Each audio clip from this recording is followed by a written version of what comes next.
السلام علیکم ورحمۃ اللہ وبرکاتہ۔ امید کرتا ہوں کہ آپ حضرات خیریت سے ہوں گے۔ دوستو، سحر و افطار کا مائک میں اعلان کرنا کیسا ہے؟ آئیے اس کی جانکاری کے لیے میں آپ حضرات کے سامنے دارالعلوم دیوبند کا فتویٰ پیش کر رہا ہوں۔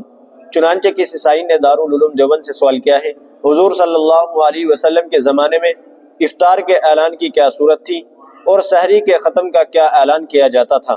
جیسا کہ ہمارے علم میں ہے کہ یہ کام صرف اذان ہی کے ذریعے ہوتا تھا اور ہوتا چلا آ رہا تھا، لیکن اب چند برسوں سے نئی شکل وجود میں آئی ہے کہ 5 یا 6 منٹ قبل یہ اعلان کیا جاتا ہے کہ سحری کا وقت بالکل ختم ہو چکا ہے، کھانا پینا بند کر دے، اور ساتھ ہی یہ بھی اضافہ کیا جاتا ہے کہ کوئی کھانے پینے کی کوششیں نہ کرے، اور افطار کے لیے اعلان اور سائرن کا استعمال کیا جاتا ہے۔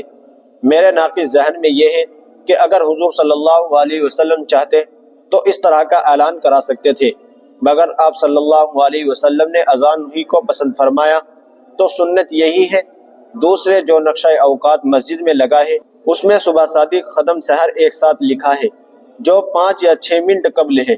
رمضان میں ہی نہیں، غیر رمضان بھی یہی وقت لکھا رہتا ہے، جس کی وجہ سے اذان فجر وقت سے قبل ہونے کی وجہ سے فساد نماز کا اندیشہ ہے۔ اس کا حل تحریر فرمائیں۔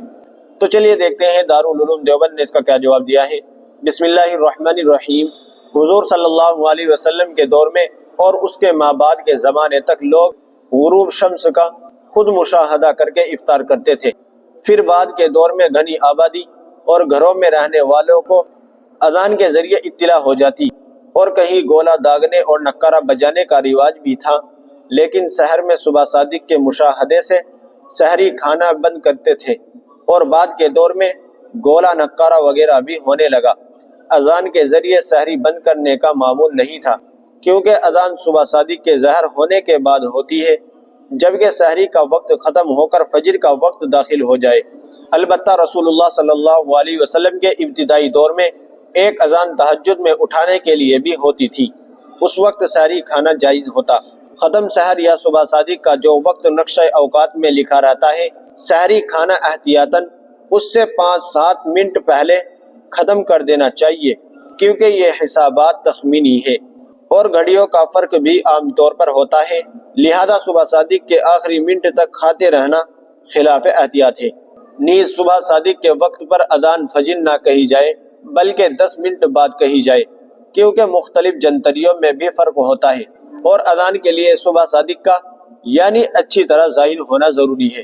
اسی لیے دارالعلوم دیوبند کے اشتہارات رمضان میں ایک کھانا وقت ختم سحر کا ہے اور دوسرا کھانا وقت اذان فجر کا ہے۔ دوسرے کھانے میں پہلے کھانے کے وقت سے 10 منٹ بعد کا وقت لکھا جاتا ہے۔ سحری کے وقت کے لیے اعلان کوئی شرعی چیز نہیں ہے، بلکہ لوگوں کی سہولیت کے لیے شرعی عمل یعنی روزے میں معاون ہے۔